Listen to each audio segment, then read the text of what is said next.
केदारनाथ मंदिर से जुड़े रहस्य। केदारनाथ मंदिर हिमालय की गोद में बसा हुआ भगवान शिव को समर्पित एक धार्मिक तीर्थ स्थल है।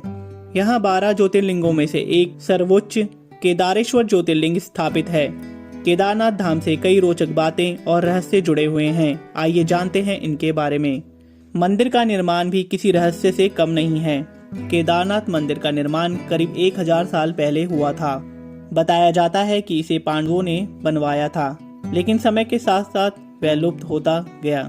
बाद में 8वीं शताब्दी में गुरु आदि शंकराचार्य ने इसका पुनर्निर्माण कराया था। इस मंदिर के पीछे ही उनकी समाधि है। यह मंदिर कटवा पत्थरों के भूरे रंग के विशाल और मजबूत शिलाखंडों को जोड़कर बनाया गया है। यह मंदिर 6 फुट ऊंचे चबूतरे पर बना है। 187 फुट लंबे और 80 फुट चौड़े मंदिर की दीवारें 12 फुट मोटी हैं। यह आश्चर्य ही है कि इतने भारी पत्थरों को इतनी ऊंचाई पर लाकर व तराशकर कैसे मंदिर की शक्ल दी गई होगी। पत्थरों को एक दूसरे में जोड़ने के लिए इंटरलॉकिंग तकनीक का इस्तेमाल किया गया है। शिवलिंग उत्पत्ति का रहस्य। एक पौराणिक कथा के अनुसार हिमालय के केदार श्रृंग पर भगवान विष्णु के अवतार महातपस्वी नर और नारायण ऋषि तपस्या करते थे। उनकी आराधना से प्रसन्न होकर भगवान शंकर प्रकट हुए और उनके प्रार्थना अनुसार ज्योतिर्लिंग के रूप में सदा वास करने का वरदान प्रदान किया। पांडवों से भी जुड़ी है एक पौराणिक कथा। महाभारत युद्ध जीतने के बाद पांडव अपने भाइयों की हत्या का प्रायश्चित करना चाहते थे। 5 पांडव भगवान शिव के दर्शन के लिए काशी गए थे, लेकिन भगवान शिव ने उन्हें दर्शन नहीं दिए और हिमालय चले गए। इसके बाद भगवान शिव को खोजते हुए 5 पांडव हिमालय जा पहुंचे।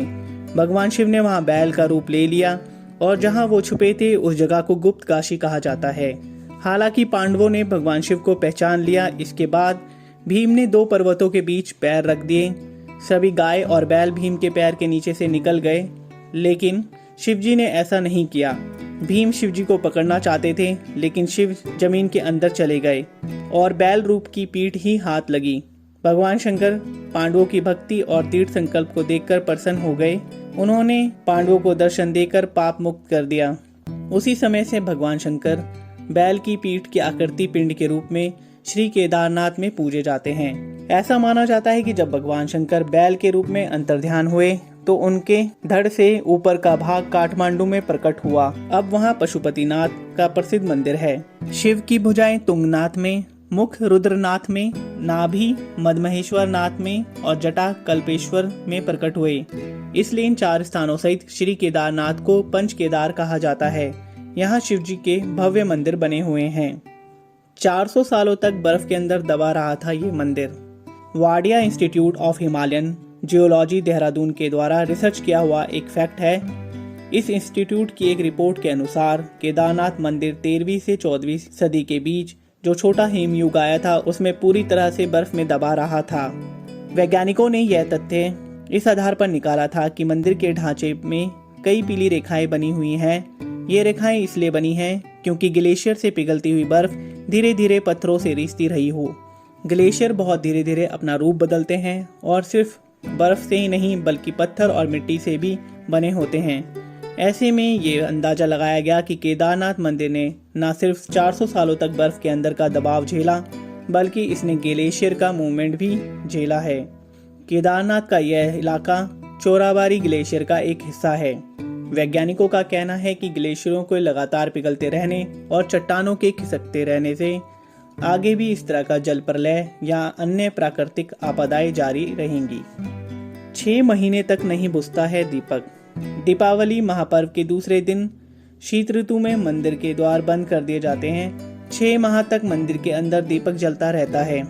इस दौरान मंदिर और उसके आसपास कोई नहीं रहता है, लेकिन आश्चर्य की बात है कि 6 माह तक दीपक भी जलता रहता है। तूफान और बाढ़ में भी रहता है सुरक्षित। यहाँ की प्रकृति निरंतर बदलती रहती है। यहाँ सर्दियों में भारी बर्फ और बारिश में जबरदस्त पानी रहता है। यहाँ कब बादल फट जाए और कब बाढ़ आ जाए कोई नहीं जानता। ऐसे ही 2013 में आई भयंकर बाढ़ से कई बड़ी बड़ी और मजबूत इमारतें ढहकर पानी में बह गई थी, लेकिन केदारनाथ के मंदिर का कुछ नहीं बिगड़ा। आश्चर्य तो तब हुआ जब पीछे पहाड़ी से पानी के बहाव में लुढ़कती हुई विशालकाय चट्टान आई और अचानक वह मंदिर के पीछे ही रुक गई। उस चट्टान के रुकने से बाढ़ का पानी 2 भागों में बट गया और मंदिर कहीं ज़्यादा सुरक्षित हो गया।